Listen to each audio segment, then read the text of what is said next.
Good evening there and welcome to our latest Elite FPL podcast, the first of the 2019-2020 season, previewing the fixtures ahead for the season.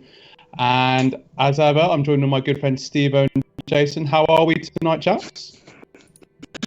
Hello everybody, I'm sure everybody's sick to death of me on Twitter. Yeah, good afternoon, hello. Welcome everybody, yeah. As you can see, a new setup, eh Dan? Yes, you gave us some feedback at the end of the season. You wanted us to improve our tech. Myself and Steve have bought new laptops, and we're now using mics as well. Jason, as ever, his tech is on point with his headphones and everything set up. But yeah, we really want to evolve and improve the podcast this season. So we want to make the viewing experience as good as possible for you guys. And if you are in the chat tonight, please obviously do say hello. And let us know what you think about the fixtures that have been announced. They were announced at 9 o'clock this morning. So, it doesn't feel long since the season finished. And Jason ran up as champion. And, of course, Steve-O finished second and I finished in a respectable seventh. That was a good end to the season. But, yeah, plenty to talk about. But as I say, if you're on the chat, please do let us know what you think. And I know my good friend Steve-O, who's been doing lots of research into the season ahead. So I'm going to pass it over to Mr. Steve-O. How are you tonight, sir? Yeah, all good, Dan. As you can see, the book is back. And I've written down all my little... Basically, I've written down all the fixtures for the more important points for us FPL fans, to be honest with you. I'm going to go through 5 fixtures. We'll last season's top 4 opening 5 fixtures. We're going to go through the promoted teams opening 5 fixtures. Yeah, there's a theme here. We're just going to go through the 5 fixtures. I've also got a couple of categories for the people that I think will be contenders for 7th and 8th and maybe pushing for that 6th spot. And then 3 teams that are ones to watch. I think teams which have, decent attacking players that we'd all be interested in. But I think, Jason, over to you, and let's see who's in the Elite FPL community talking live as we are talking now, Jace. No one seems to be here. Obviously, we haven't streamed for a while, so they've probably forgotten about us, and they're probably going to watch FPL Family. Only joking. No. We got the usuals. We got FPL Boona. We got Block FPL in chat. We got John Harris, Clement Leroux, Richard S, Simon Andreasen's in chat. Welcome everybody. It's great to see you guys here. It seems like ages since we did our last, or I don't even know when it was. How many weeks ago? 4 weeks ago? 5 weeks ago? When we did our last podcast, and there's been a lot. Obviously, there's been a lot of discussion on the FPL Reddit. There's been a bit of controversy on there lately as well. I'm not going to start any dramas here, but I know that we've had some FPL content as well for the last few weeks on YouTube from other YouTubers. So there's definitely been a bit of a ticking over, but I think everybody's excited now to just try and build up for the next season, 1920. Crazy, 2020. Why are we not flying around in cars, Dan? It was back to yeah, crazy. But yeah, the fixtures have been released. I know that you guys have obviously spent the day looking at them. I've been working, and yeah, the bad thing. Well, the bad news is for Norwich fans, really. Not a great run of fixtures at the beginning. Good news for Liverpool and Man City, and anyone that wants to triple upon Liverpool assets. We'll probably get to that in a minute. But anyway, I'm going to read some of the comments out very quickly before Steve-O goes on and Dan go on to their little scriptures that they're going to refer to. What a time to be alive. Elite FPL is back, says Clement Leroux. Thank you, Clement. We appreciate you back. Hopefully you're going to finish in the top 10 this season. I know you were just outside last season. FPL Boona is pumped up. Feels like FPL is back, but it's not. Well, it is. It's not far away. It's not far away. We've got the Stream Elements bot running, which is all good. Guys, if you're new in chat, let us know. Richard S, I said thank you for being here. And we'll go. Best FPL content created by Country Mile, loving the graphics. Thank you. I think we have we got too much of an intro? That's the question. Because we were ready to go for 2 minutes. So have we got too much of an intro? Let us know. Give us some feedback. Obviously, the zooming in and out one doesn't need to be played every stream. I just thought I'd play that one. Salah triple captain, Mane, Trent for game week 1 nailed on. I mean, Salah, Mane, Trent, those three. Robertson, if Robertson's going to be flying fit, him, Trent and Salah or one of Salah and Mane. And the price is Mane. How much is he going to be? Salah, is he going to be a forward? Is he going to be as expensive as last season? Who knows? Probably. It can be sped up. Yeah. We're like the chipmunks. Jason, have you sent out the prize mugs from last season? Right. So if you have got or are due a mug, contact me on Discord. Right. So if you're on Discord, PM me on Discord because I'm still waiting for people to give me their address details. So yeah, contact me on Discord or on. Well, that's probably the best way because sometimes Instagram isn't the best. Well, I'm not good on Instagram. I'm not as good as these two anyway. So yeah, if you're on Discord, hit me up with a PM on Discord. That's the easiest way of getting me. Everyone can get Discord. It's nice and easy. I'll put the link in chat when Steve goes on his rant. I'll put the link. But anyway, that's the chat. Anyway, so who wants to kick off then with this this fixture release? Yeah, well, it starts. We all kick off on the 9th of August, everybody. So we've still got a long way to go. We've still got at least a minimum of 4 to 5 weeks before the game officially launches. I've seen some pics on Twitter regarding, game refreshing and everything. Well, this is a good thing about having a laptop now. I can do everything on my phone while we're doing everything live. But the point being is that, yeah, I've been noticing that the game is apparently all being resurfaced. Well, on my phone, it seems to be all back to normal. It's all normal. I can still access everything. So, yeah, so we're still waiting on the actual game, in my perspective anyway, to restart and whatnot. But, yeah, we all kick off on Friday. I said Friday kickoff, Dan. What's your immediate? What's your immediate thoughts on the fact that we kick off on Friday 8 o'clock? Liverpool versus Norwich. As a traditionalist, what were you thinking? I like the Saturday 3 o'clock kickoffs. When all the teams start and it's that early part of the season where everyone's thinking this could be my season. We all think it for our own teams and we all think it for FPL. This is the season. Even when I was doing my research into this, I was thinking, come on. I was already picking my team mentally, but yeah, Liverpool, Norwich couldn't. Well, it's the second. You could argue it's the toughest fixture or second toughest fixture they could have. So yeah, I think Liverpool assets were essential anyway, but this fixture and their opening 6 fixtures, solidify that even more really. But yeah, TV's taken over. This season, maybe it's not the podcast to discuss it, but it'll be Amazon, Sky and BT showing the games. So yeah, that's not ideal for a lot of people, but it is what it is. No, yeah. So I'm sure everybody here that's watching this right now and that will watch on the replay will all know every single fixture from game week 1 to 38. But like I said, we're not going to go through every single fixture, but for the opening fixtures, we'll just quickly go through it. So, like I said, it's Liverpool versus Norwich on the opening day, and like people are already joking, there's potentially to be captain failure on day 1. You just don't know. But so it's Liverpool Norwich opening up, and then it's Bournemouth versus Sheffield United. Sheffield United away at Bournemouth. That could be, what, Dan? Bournemouth's home record, as we knew it towards the end of the last season, wasn't particularly great. And something that you keep banging on about, which is looking at teams' form from the previous season going into this season. And Bournemouth's home form wasn't particularly that great. So Sheffield United, they may have a decent return there. We're at home to Southampton, so that's Burnley versus Southampton. Crystal Palace versus Everton. Leicester versus Wolves. Watford versus Brighton. One of the key fixtures, another promoted team. Evening kickoff on Saturday evening will be Tottenham versus Aston Villa. And then into Sunday, it will be West Ham versus Man City. Your lot away at Newcastle. We'll come on to our teams in a minute. We'll all discuss the opening 5 fixtures for our teams. So Newcastle away at Arsenal. At home to Arsenal. And then the big. What did you think about this, Jason, when you saw United first game of the season, 4:30 kickoff at home to Chelsea?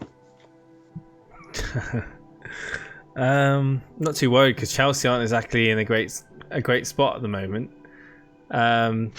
So yeah, I mean, got to get these games out of the way, and we're at home. It'll be a big game. It's a great game to kick off the season. I'll be really happy to watch that game. Excited. Be interested to see what obviously a Hazard-less Chelsea will be like this season. Yeah, that will.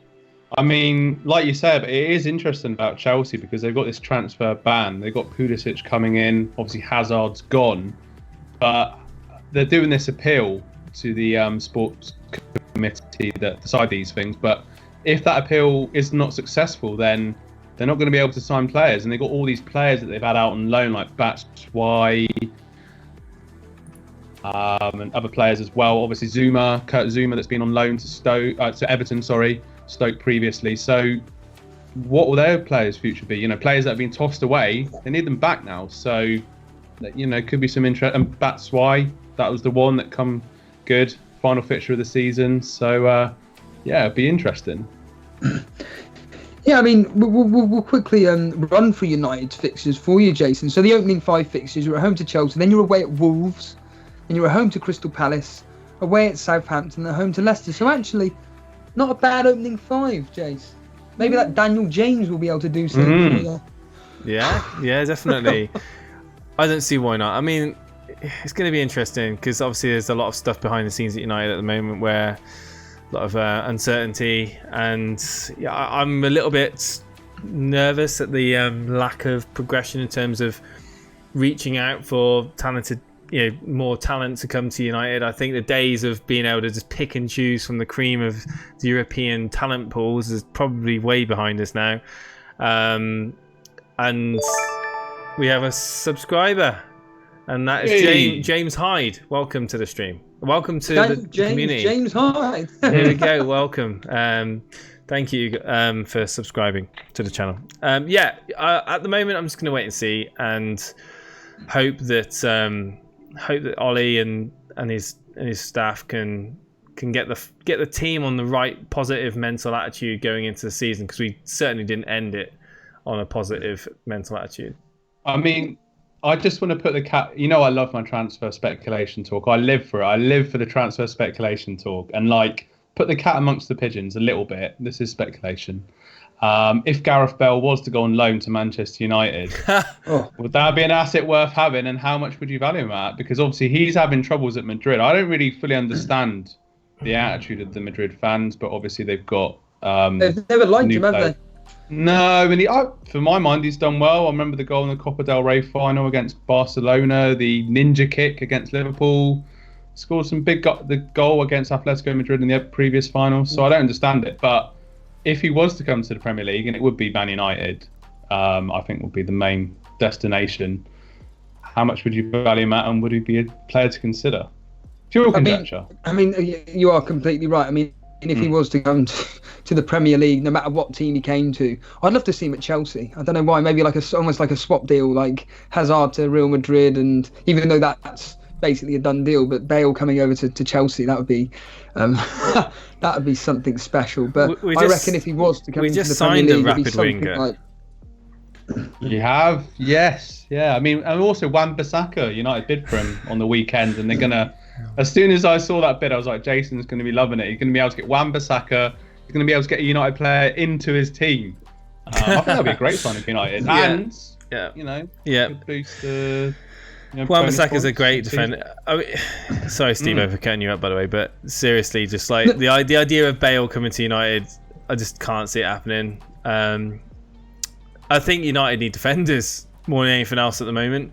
I mean, poor David De Gea, he just gave up. It seemed 2/3 of the way through the season, he kind of just gave up, switched off, because there was own goals flying in. There was just absolutely shocking marking. I don't even know how Ashley Young gets on the team sheet most weeks, to be honest with you. I mean, I don't know.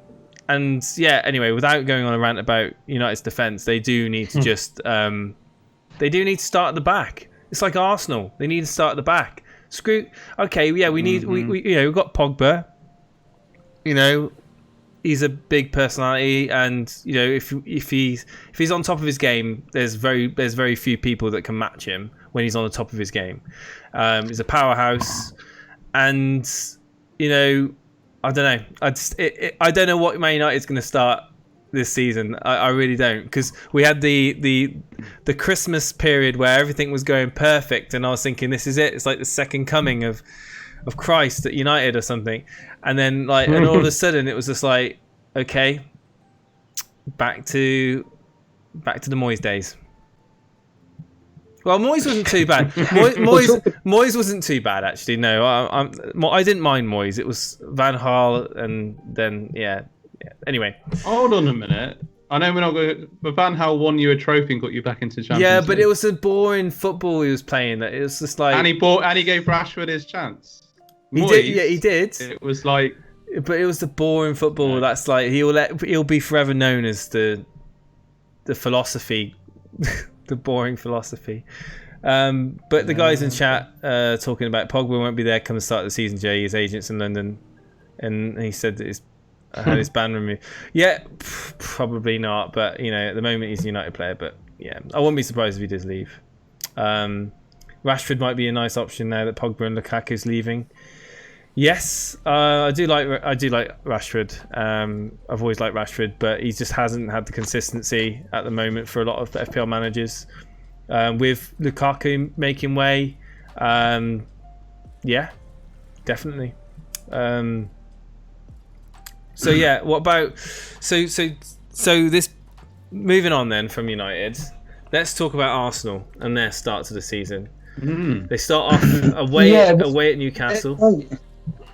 Yeah, their fixtures, Jason and Dan, are not looking that healthy, to be honest with you. I mean, Newcastle away isn't a great fixture for them. But Burnley at home, I mean, that's the guaranteed victory there. But then, this is the key one. These next two fixtures, Liverpool away, and then Tottenham at home, and then Watford away. But Liverpool and Tottenham down, one after the other. God, I mean, there seems to be a lot of big games in these opening fixtures for these top six teams. I mean, how do you feel about these opening 5 fixtures, Dan? Well, I mean, last season we started the season at home to Man City and then away to Chelsea, if you remember correctly. And we obviously started with 2 defeats. And that was like, not a good start. But, I mean, my friend sent me the WhatsApp message at about 7:30 this morning with the fixtures. And I was just like, not great. Not great at all, considering our terrible away form. I mean, the season just ended. That Europa League defeat, 4-1 to Chelsea. Yeah, I mean, as I talk about how teams end the season and where they're going to be at next season, you know, if we'd have won that game, we're going into the season on a high, whereas now it's like back in the Europa League, and I don't know. I'm not considering any Arsenal players at the moment, considering the fixtures that Liverpool and Man City have got. And Everton have got some good fixtures as well, actually. I know Everton had some good fixtures in the first third of last season. So, but yeah, I mean, Newcastle away, we did win there last season 2-1. Burnley at home, decent fixture.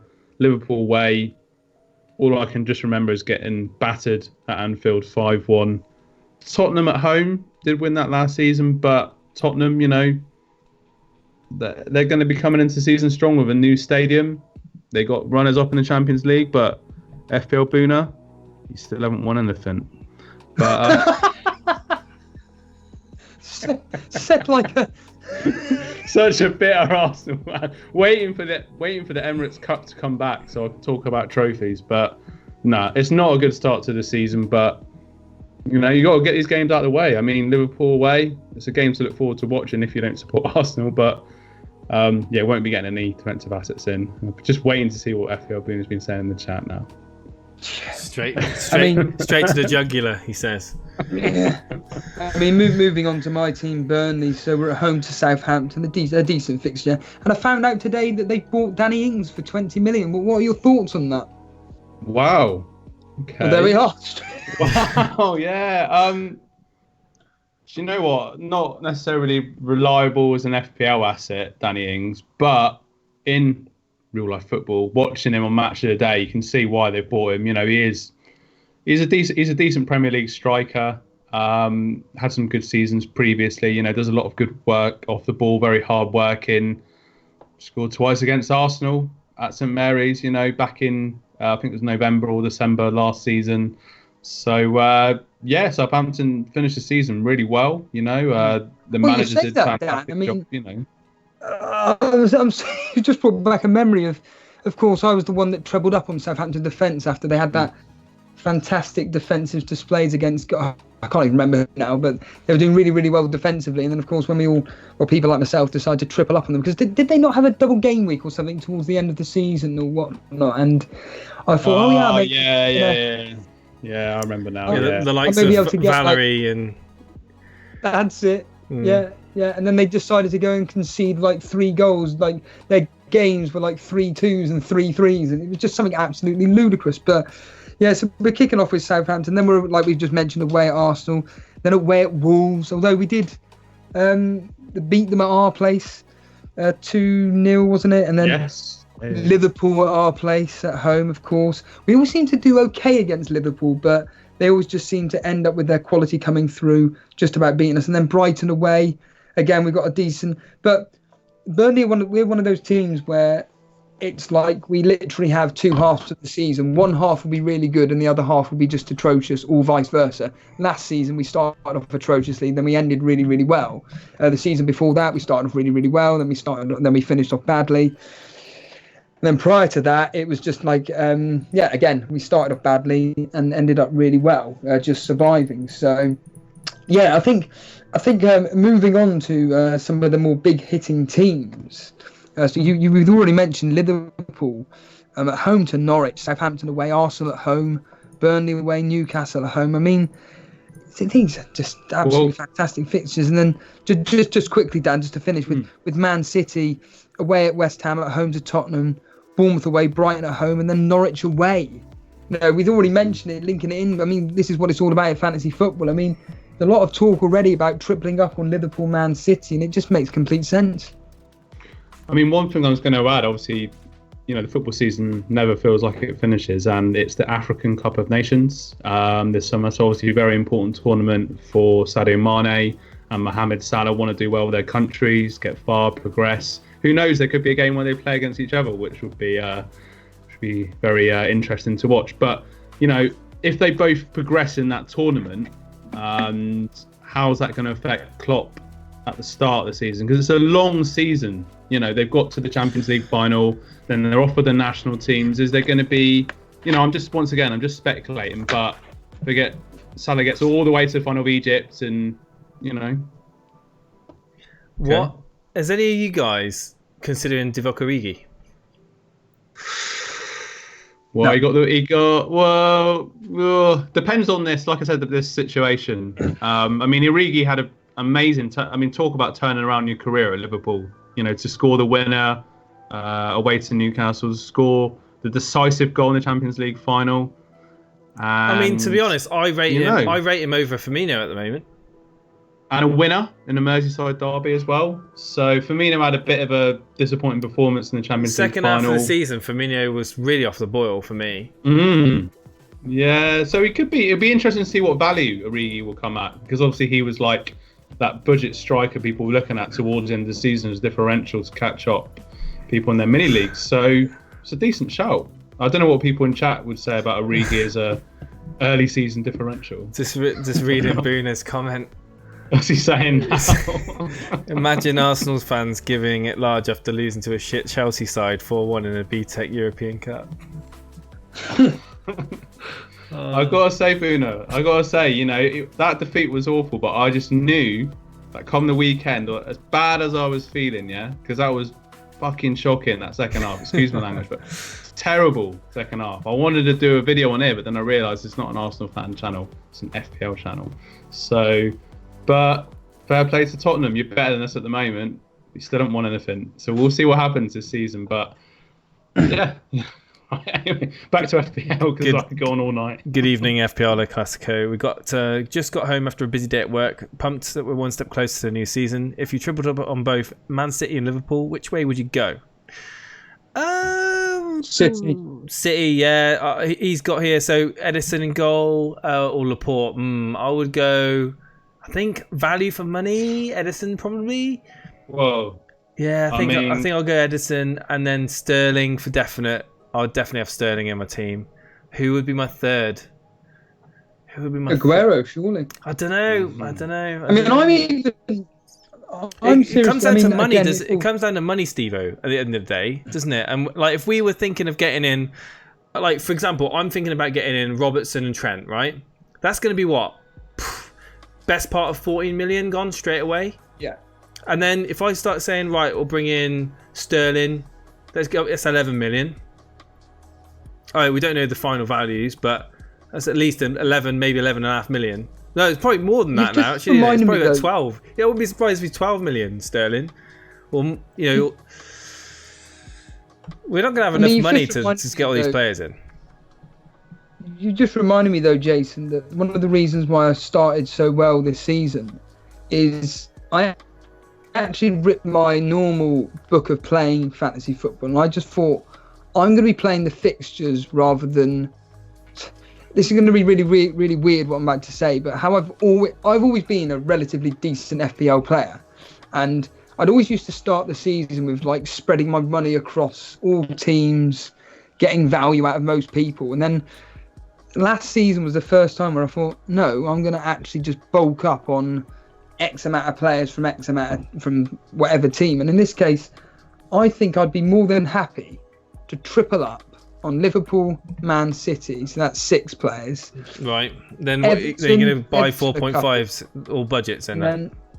Well, no. Obviously, it would come down to basic strategy and whatnot. But I think, I think Robertson and TAA, they're going to be in a lot of people's thoughts easily. And like you said, they're going to be a minimum of 14, maybe even 15 million. I mean, I've been seeing people quoting, I just can't believe this, Robertson being 8 million. I just can't see that. But you never know. Then you talk about Salah or Mane, the key attacking players for Liverpool. And then, of course, moving on to Man City, all their top players are going to be a minimum of 10 million attacking wise, apart from maybe Kevin De Bruyne, who may potentially drop down below 10. But again, would FPL be stupid enough to drop a player of his quality, which we know he can return in fantasy football, below 10 million? I think that would be quite crazy. But based on last season, it makes sense. So again, we'll discuss this more nearer, well, basically when the game launches. But I certainly think that actually strategy-wise, I think it's just wise to be loading up on like the best teams. I really do. What about one of Jason's favourites from last season, Bernardo Silva? Yeah, he was one of Pep's essentials, and he got an assist in the Nations League final. Finished the season really strong. Yeah, so he's full of confidence. Be interesting to see what value he's at. He nailed a spot, didn't he, in the team in the latter half? Through what since January, February, he was pretty much in the team, guaranteed. Come the closing weeks of the season, especially with Man City not guaranteed to win the title at that point, Pep was sticking with him, and it shows that Pep trusts him. And we all know that Man City are going to want to start the season with a bang, and they want to go out like off the blocks basically and have a good start. They've got some great fixtures to do it, and so have Liverpool. So I think everyone's going to be like tripling up. I do agree. It depends on how much you're willing to spend, and you've got those options. Instead of buying in Aguero and Sterling, you can go Bernardo and Sterling.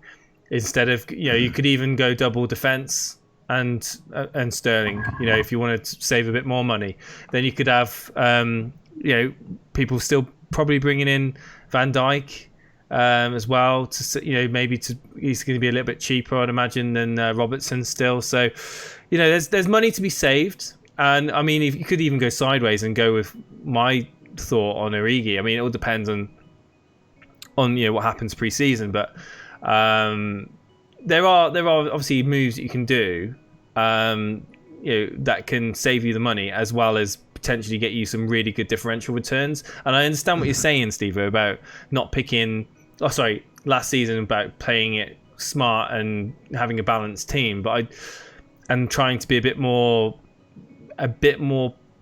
popular picks. You're going to go for more of the popular picks now.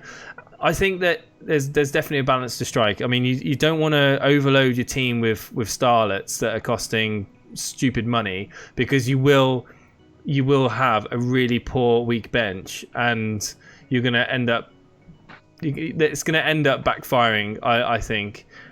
I think the main talking point is going to be about prices. We don't know anything yet. Wait for the prices to come out, and we can start discussing, potential templates for teams. You'll start to see the same names coming in, but with the uncertainty on the defender prices, positions for players such as Salah, prices, it's still early days, really. Yeah, I mean, finishing off with the top 4 teams. So we've got Chelsea and Tottenham. So Chelsea, like we've already mentioned, away at Man U. I mean, they've got some nice fixtures then after that. Leicester at home, Norwich away, Sheffield United at home, and then Wolves away. Not too bad, considering Wolves, remember, they're going to be in the Europa League to start with. I think that's going to hinder them, I really do. Tottenham, they're going to be at home to Aston Villa, a nice fixture there. I just want to say, Man City away. Can I please just say, sorry to butt in, but it's really nice to see Aston Villa back in the Premier League. Yeah, just want to say. Anyway, probably going to get pummeled. They are a Premier League team, aren't they? They're going to get pummeled by. They will get probably, and they're on Sky as well. They probably are going to get pummeled by Spurs, but still, who knows? The underdogs, Aston Villa. You never know. I don't know. Spurs is, again, Boona will be able to clarify this. Their form over the last, including the Champions League final and everything, form ain't been that great in the last several fixtures. So I'm not suggesting for 1 minute Tottenham are going to struggle against Villa. I think they'll come out and do the professional job. But yeah, I think that Tottenham's opening fixtures aren't particularly that comforting. I mean, Aston Villa, like we just mentioned, Man City, Newcastle at home, not an easy fixture. Then Arsenal away. That's the usual line of anything could happen in the derby. But of recent history, it's gone Tottenham's way. Is that right, Dan? Oh, last season we beat them at the Emirates and drew at Wembley. So, okay. The previous season, they beat us at Wembley, and I'm pretty sure in saying it was a draw at the Emirates. But yeah, it's been, it's always, you never know what's going to happen in a derby game. So it's always interesting. John Harris in chat actually brings a really good point about you've got to find those diamonds in the rough, those bargain players that just literally, the Wan-Bissaka and Raul Jimenez. Oh my God. He was literally one of the most amazing players. Like, I don't think we'll see a 5.5 striker go on such a prolific run this season. I don't know. I don't know. I mean, going to be keeping our eyes on. Again, it's all about the prices. How much do you guys think that Jimenez is going to be this season? Because away at Leicester, I can see. I'm doing something there. I think he will be 8 million. Yeah, I mean, we'd already discussed. We did a poll on the Twitter, and the majority thought it was going to be between 8.8 and 8.5, and that makes logical sense, to be honest with you. I mean, we'll go on to their fixture in a minute, but I mean, you're talking about like gems. I mean, if we look at the promoted teams, their opening fixtures and they are not kind at all. We'll start with Norwich, who I think Norwich and Sheffield United. I think two of the teams which I personally think could struggle. But something that you mentioned, Dan, because I said that all three of these teams. Well, I said that all three promoted teams would probably get relegated this season. But if Derby beat Aston Villa, they didn't. However, there's always a team which we think are going to get absolutely destroyed every game week, and actually they turn out to be quite good. And the two teams that I'm thinking that could get absolutely annihilated each week, not literally, but are Norwich and Sheffield United. And one of them two could actually be the ones that stay up, and Aston Villa could be one of the teams that go down. But I mean, Norwich opening away at Liverpool, Newcastle at home, Chelsea at home, West Ham away, Man City at home, Sheffield United not too bad, Bournemouth away, Crystal Palace at home, Leicester at home, Chelsea away, Southampton at home. I mean, Sheffield United are probably the team of all three promoted teams which I'd be considering looking at fixture-wise. I mean, Aston Villa, Tottenham away, Bournemouth at home, Everton at home, Crystal Palace away, and West Ham at home. So, yeah, maybe Sheffield United, somebody to look at as promoted team-wise. What do you think on that, Dan, regarding, a team from the promoted teams which you think, yeah, they're going to be easily prey for everybody, but actually they turn out to be pretty good? You never know. I mean, obviously, if we look at Huddersfield, their 2 seasons in the Premier League. The first season they did really well, had some good defensive displays towards the end of the season. And last season, it just didn't happen for them. But it's going to be, I think, the gap between the Championship and the Premier League is getting wider and wider. Oh, so cool. It's going to be hard for all 3 teams. I do feel for Norwich fans for those first 6 games, but there's something to look forward to, something to get excited about. And like the guys in chat have been saying, we want to find some of those rough diamonds from some of these promoted teams that have done well. I remember last season getting really excited about Fulham and thinking, oh yeah, Schürrle. I got Sessegnon in my team because Sessegnon had a good record in the Championship. And I mean, Mitrovic, he had his spell for part of the season where he did well and he was a good kind of budget striker. And of this fight with Camara and the yoga and then cameras off or whatever. He was like that budget striker again that was taking penalties, and then there was an argument about taking penalties and it all went tits up. But no, it'll be interesting. I think there'll be some players, like this Daniel James that Man United have signed, who's obviously done well in the Championship, did well in the FA Cup game against Man City. He's got pace to burn. Maybe he could have a good start to the season, and that could be a differential to get in. I think it's going to be interesting at this point of the season where Villa have signed a striker today. I've never heard of him. Could he be a decent budget striker to get in? You don't know. So I think like Jason says about Jimenez. Jimenez came, was a big signing for Wolves. They've obviously signed him up now on a permanent deal. I don't know if we're going to see someone like that, but there'll definitely be some rough diamonds to be found. But what I wanted to touch on actually is Everton's fixtures. And I've got to say, I mean, if you look at it, so Everton have got Crystal Palace away, and then Watford at home, Aston Villa away, and then Wolves at home, Bournemouth away, and then Sheffield United at home. So pretty decent, run of first 6 fixtures, really. And if we think about... We all know how well Richarlison does at the start. Yeah. Everton's defensive record towards the end of last season was absolutely phenomenal. Digne, someone to be looking at. Absolutely. Maybe Jordan Pickford, the hero, so to speak, from the other the penalty day. king. What a penalty that was.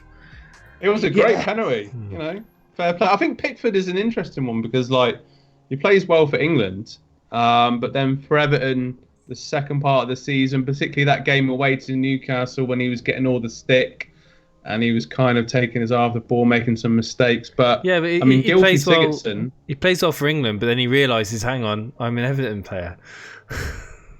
An Everton and an England player. I don't know what you mean by that. But Gylfi Sigurdsson had his best ever FPL campaign last season, so he's another one that we could consider as well. But Everton's fixtures are a bit similar to last season. Their first set of fixtures is pretty strong. So I'd be thinking Richarlison or Sigurdsson and see who they sign in the summer. That's another thing as well we got to consider. Yeah, I mean, I've bulked, like I said, 3 teams into the category of 7th and 8th contenders pushing for that 6th spot, but they don't really have a chance of that. Along with Everton, I've got Wolves and Leicester. So, again, Wolves, someone to kind of watch out for regarding the Europa League qualifications, but Leicester away, Man United at home, Burnley at home, Everton away, and then Chelsea at home. Not the greatest of fixtures, so I'd probably rule them out for any assets. And then Leicester, again, not the greatest of fixtures at all. So Wolves at home, Chelsea away, Sheffield United away, Bournemouth at home, and Man United away. Not particularly great. So almost you can rule them out. And I'll just quickly finish off with the teams that I think are ones to watch regarding teams that have got some good attacking, usually got some decent attacking players. And with VAR, certainly one of these teams people be looking at, and you'll know who that is in a second. But Bournemouth, home to Sheffield United, away at Aston Villa, and then at home to City. But then it's away at Leicester and then at home to Everton. Crystal Palace, everybody banging on about VAR, Milivojevic and Zaha if he's still there. So Crystal Palace, Everton at home, Sheffield United away, Man United away, Aston Villa at home, and Tottenham away. Not the greatest of fixtures there, but what will VAR do to the game? And finally West Ham, Man City at home, not great, but then Brighton away, Watford away, Newcastle, Norwich at home, and then Aston Villa away. So again, if Arnautovic is still, Arnautovic is still there, isn't he? He is, yeah. He wanted to go to China, and he did all his goodbyes, and then he was still there, and he just right. And then season went. Can I just ask, hands up in chat and hands up you guys, who's going to have Fraser and Wilson in their team? They're going to be too expensive. Fraser's going to be at Arsenal, so I'm definitely getting the Scottish Messi straight in. Yeah, I mean, like you say, when you were talking about Bournemouth's fixtures, and obviously I'm a bit of a Bournemouth's my second team. Wilson and Fraser, they were great value last season. I know you had Wilson in for part of the season, Jason, and I had, Fraser in towards the latter stage of the season. He did quite well. So yeah, two great players to have. But obviously, will they still be at the clubs? Because the bigger clubs will be there looking to get them. But another team I just wanted. Sorry, Steve. Another team I wanted to mention is Brighton. And I almost feel apprehensive to mention Brighton after double game week 34 we got to mention Duffy, Duncan, Ryan. Yeah, it is. But if you look at their fixtures, so away to Watford the first game of the season, not brilliant, but then at home to West Ham, at home to Southampton, away to Man City, okay, but then at home to Burnley, then away to Newcastle. So not bad first 6 fixtures, and obviously Pascal Gross, a bit of a cult hero of mine, and they've got a new manager as well, so that could be, if you're feeling a bit risky, maybe you want to take a gamble on some differentials early on the season, something to consider. It's not certainly from a defensive aspect, I would think, but I just for me personally, with all these, with the fixtures coming out again, you were talking about Fraser and Wilson. I just think they're going to be too expensive. Well, yeah, but then also chat's talking about King and Brooks, because obviously Brooks is looking good, like a good option. He was really lively. He's going to be up to about 6.5. Yeah, it could be. And then obviously King's on penalties, so and obviously being VAR, possibly more penalties in the first few weeks. Who knows? I don't know. But yeah, it could definitely be an option. Again, it comes down to price. Well, what are the people in chat? Are they confident with the opening fixtures of the first 5 fixtures of the week of the season? I think general thoughts, Jason. I think a lot of people. I think it seems quite confident. Yeah, I think a lot of people are talking about the same teams. Obviously, there's players and options from those teams that people are talking about. Obviously, someone sort of mentioned not so long ago about Vardy being fixture proof. So he could still be an option for the starting from game week 1, bringing in Vardy. Bournemouth, Man City, Liverpool, all talked about at the moment. Not so much of the obviously no promoted teams are going to be looked at really, not for the first few weeks anyway. We'll get to know their players, how they fare in the Premier League. Never know, we might get a surprise. From one of these promoted teams. You never know. But there will be a lot of penalty takers. We haven't talked about Milivojevic, even though we did talk about him a lot towards the end of the season. We were saying, can't wait till next season, Zaha, Milivojevic. Yeah, that's been mentioned in chat as probably going to be all over the forums. Probably going to be... What do you reckon, Milivojevic, price-wise? It'd be the usual 6. Do you not reckon it'd be more? 5, maybe 7. I reckon 7. I reckon 7.5. Wow, God! Look how many goals he scored last season from penalty spot, and now with the VAR, I can see him being hiked up by the FPL towers. But then, what I was going to mention actually is obviously this season is going to be very interesting because of VAR. We've already seen it in the Champions League and in the international games, the effect it has, and the amount of penalties given, and the art of defending is going to be different. But also, the mid-season break, which I was like, whoa, when I read about it this morning, I was like, wow, they're actually going to have a bit of a break, which I think is a good idea, and how it's going to affect people's team selections closer to the time and everything else, really. Yeah, it starts on February the 8th. The week commences in February. So for anybody that doesn't know, there's going to be a 2-week break, but it's a really weird 2-week break in the sense of there's still going to be Premier League games on over this 2-week period. So, but only 5 fixtures. So these fixtures will be going over from the 8th of February commencing, and then the following week on the 15th.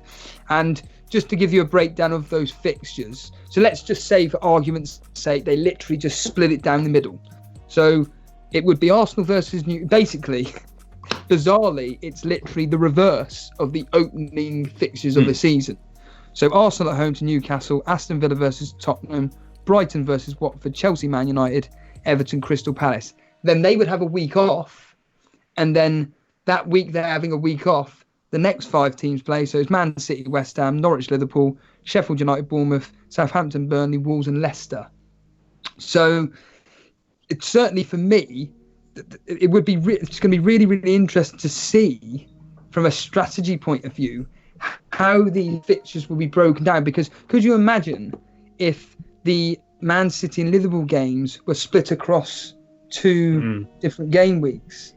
You know, if they were in one of these, then everybody's going to more than likely, with their favourable fixtures, have 6 players in one game week. So that's going to be quite an interesting from a strategy point of view. I mean, I don't know how that would be played, like how we would play it from if anybody in chat wants to like maybe have a brief go at like how they would play it. They said that it might be seen as one. Clement LaRue said in chat that they said it might be seen as 1 week's fixture. But makes sense. Yeah. It's going to be interesting. Obviously, a bit different, but then it's going to be a lot of fixture congestion after that point as well. But I haven't thought about that actually.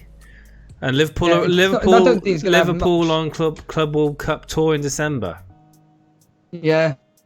Oh yeah, there's loads of ramifications regarding Liverpool winning the Champions League. Yeah. Of course, there's also the it's going to be Chelsea versus Liverpool, isn't it? For the the Super Cup. The Super Cup. European Super Cup. I read that that's not going to have an effect on the Premier League. I don't think it's going to interfere. I don't think. I read somewhere. Yeah, I wouldn't concentrate too much about what's going on in February and obviously Liverpool's World Cup tour. I mean, it's miles away. You know, you're going to be using your wild cards, you know, before you need to worry about all that, to be fair with you. So don't get hung up over about it. Don't get confused about it. Just be aware it's happening and don't think too much about it. Yeah, I mean all I was going to say is just going back to Aston Villa and the fact that they have signed a Brazilian striker called Wesley from Bruges, and he got 17 goals last season. And he won 2 league titles in 4 seasons. So that could be, you know, it could be an absolutely terrible signing, or could that be a possible differential? A new Jimenez, but 38 goals and 14 assists in 130 appearances. So it could be one to watch, or maybe I might be going a bit. No, definitely. We will see. Definitely. We will see. But what are people in chat saying about all this talk about VAR and mid-season breaks and differential signing? Daily Llama says VAR is going to change people's thoughts. FPL Classico says, does the fact that Liverpool play Chelsea midweek between game week 1 and 2 for the Super Cup affect your FPL thoughts towards Liverpool players? No, not really. Not really for me, no. I can't see him dropping Trent or... Well, he might drop Trent. I mean, I can see him dropping Trent, but I can't see... I mean, for Gomez, but I can't see him dropping Robertson. I'm more confused than ever now, says Llama. Don't worry about it. If he comes in at 4.6, then maybe, Dan, regarding your Wesley comment. Yeah. That's it. Yeah, it's gonna be. It's just we'll wait and see with all these prices. So many. I think the discussion is going to be really kicked off when the prices come in. Obviously, stating the obvious. I've got a question for chat and for you two, which I'll be really interested in hearing the answer to. It's I've just been thinking as we've been doing this podcast, and somebody brought up, I forget who it was, regarding forums and podcasts and whatnot. And let's be honest here, the hardcore audiences of these particular media formats, they're all like always usually pushing quite high up and always looking to win something. They're always usually doing really, really well. Are we all concerned that there's just too much of this media out there where we're all just going to be virtually copying each other? Now, you could have this argument that is stretched back a few years, but for me personally, I'll be honest with you, I think the last couple of years I've kind of found fantasy football a bit boring, because we're all just copying each other. We're just trying to copy the expert, so to speak, and no one seems to have anything unique anymore. I mean, I'm stating the obvious here. Obviously, people are going to have Salah, Mane, and everybody, but what are people's thoughts on, like, I don't know how to explain it. It's really weird. It's there's just so much information out there. It's an answer. It's a question. I think the fixtures have kind of thrown it away from being a little bit ambitious. Like, looking at the fixtures, like if anyone was thinking of bringing Pookie in for that Pokemon guy from Norwich, I mean, they obviously changed their mind now. Just looking at the fixtures, though, I mean, and the players that are out there, we are going to see a majority of the same teams out there. Like, the triple up of Man City, the triple up of Liverpool, maybe one or two Bournemouth thrown in, Milivojevic, maybe Zaha as well. Someone who said Harry Kane. I mean, that to me, Harry Kane at home to Aston Villa, we haven't even mentioned him. Yeah. But the crazy thing is, and honestly, guys, the crazy thing is, with everyone talking about bringing in triple Liverpool, bringing in triple City, Harry Kane is a massive differential, and not a lot of people are going to be able to afford him. So the only people who are going to be able to afford Harry Kane are going to be the people that aren't tripling up on Man City, aren't tripling up on Liverpool, and they're getting options elsewhere. Because unless Harry Kane has magically gone down by 2 or 3 million, which I can't see him doing, there is going to be the sticking point, as we all know, is the 100 million budget, and we've only got a pool of players. You've got the popular picks at the top. You've got a massive pool of uncertain players that people are going to take punts on, and you've got the crappy budget ones, which very small minority of them are going to turn out to be the Wan-Bissakas, the Jimenezes, the Dohertys. Well, that's what we're looking at, and that's what people are going to be closely looking at over the next few weeks, to try and find where the best value for their money is going to be, and what teams are going to offer that. Will it be Aston Villa? Will it be Brighton? Will it be Leicester? Will it be Crystal Palace? I mean, that's the thing.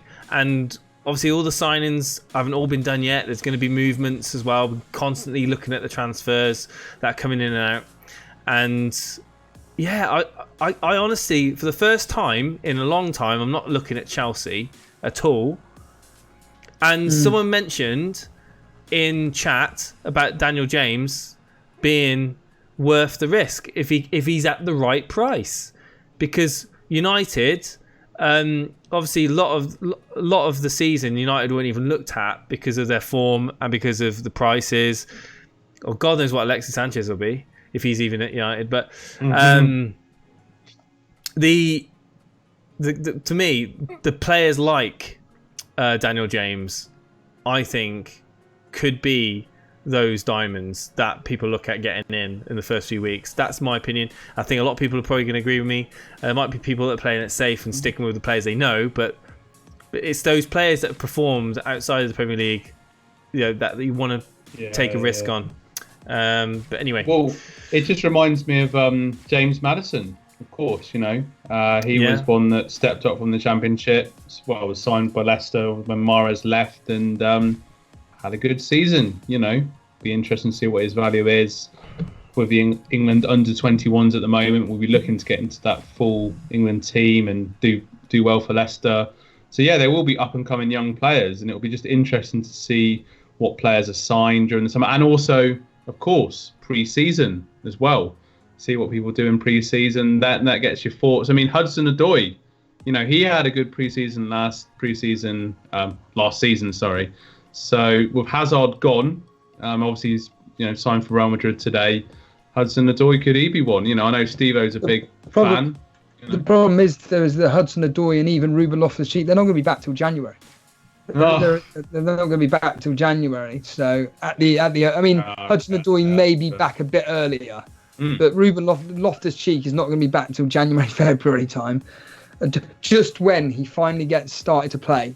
We don't even know the Chelsea manager as an example. I mean, there is talk of Chelsea potentially speaking to Rafa Benitez as an example. Wow. So, would he really go back there, though, after all the way the Chelsea fans treated him, and the way the Newcastle fans, it's terrible. It's a long time ago now, but it is lots to factor in, like managers and style of play. Like I said, Brighton have got a new manager looking more attacking. So I have to say, though, when I was doing my research before we started, I was even thinking of putting a team. It sounds mental saying this, and I'm sure other people would be interested to see what people in chat think about this. Putting a team together on predicted value. So, if I'm going to predict that Harry Kane's going to be 12.5 or 30 million, write that down and then just write down predicted value and put a team together. But I think, it's just time to just relax. It's June, Yeah, it's still early days. But that's the thing, though. Very you early touched on days. it, Dan, and you just touched on it, but I know you've got like beef with it. There just doesn't seem to be an end to football. It's just like it was only a couple of weeks ago that it was the Champions League final. We got the National League European games, whatever it's flaming called. I don't even take notice of it. You got the women's football, that aside, but you've got all this. You've got so much football. The African Cup of Nations. It just doesn't seem to be any stopping. I don't feel like I've been able to just break away from it. Literally. It is mad. I mean, there was game, obviously, Lukaku scored twice for Belgium against Scotland. Yeah. Robinson was unfortunately injured for that game. Obviously, a very important player for Scotland. So, by the way, just can I get this off my chest? Can people stop calling Robinson? It drives me up the wall. Like everybody, whether it's in the media or as Dan's just said, it's Andy Robertson.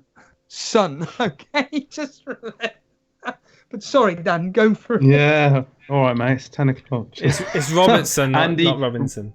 Andy Robertson is a very important player for Liverpool and Scotland. Okay, there you go. But I've just completely lost my train of thought now. But yeah, like you say, the Copa America, the African Cup of Nations.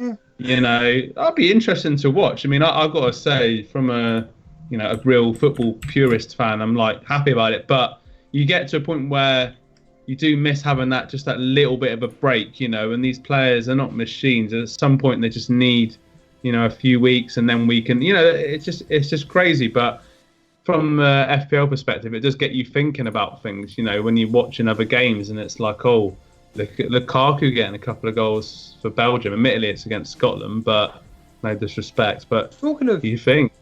Could they be options for next season?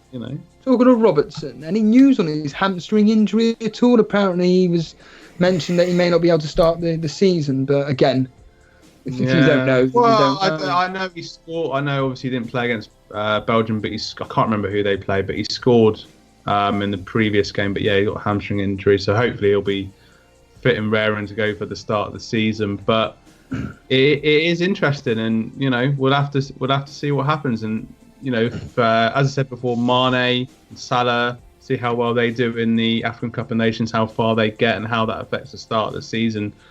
I agree, football's never ending. We need a bit more of a break, but it's a massive industry, so it is what it is.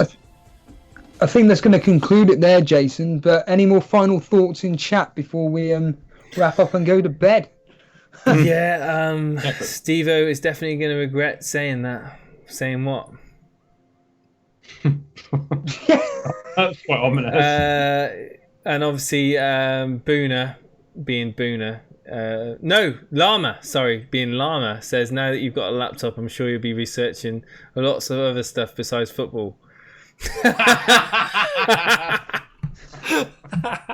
I've got a phone.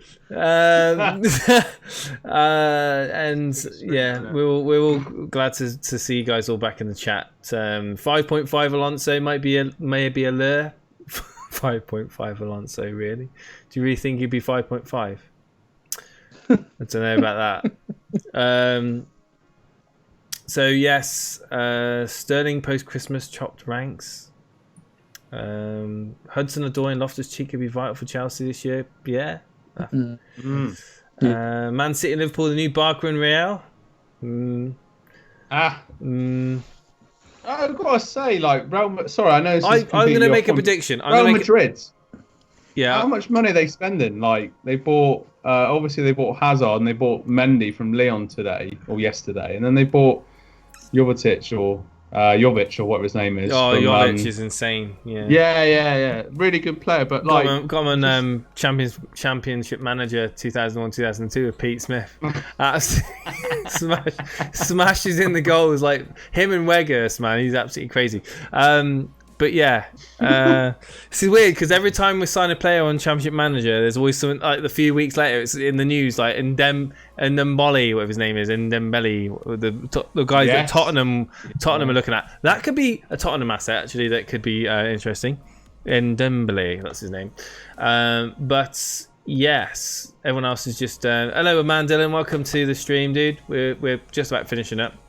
But yeah, that's me all done. So, all right, okay, cool. Well, thanks for joining us for this early podcast, looking ahead to the fixtures for 2019-2020.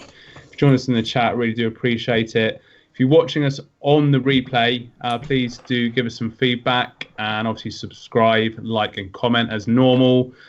And also feel free to connect with us on Instagram, Discord, and Twitter. We're very active on those channels, extra content on there. Can keep you up to date as to when the next podcast will be, keep you in touch with all the FPL news and just connect with us generally. Would love to hear from you on those particular platforms. So yeah, I think that pretty much wraps it up and look forward to seeing you all again soon. Thanks a lot, chaps. Yep. See you on Discord, everybody. Hello there, welcome to our Elite FPL. Pun where Shaw's lights were knocked out. Dan, you may want to turn on your light because you're. Chat said that Steve-O, if you bench Alonso and he returns, you have to get a history tattoo. Well, people in chat saying, Jack, before we move on to the Elite FPL. First of all, my name isn't Jack. Right, okay, I'm gonna let Dan speak because it seems to be mainly me and. Go, Dan. Go ahead. What are you going to do? It's absolutely fascinating. Jason, try and just stop. Right. Okay. Right. I'm.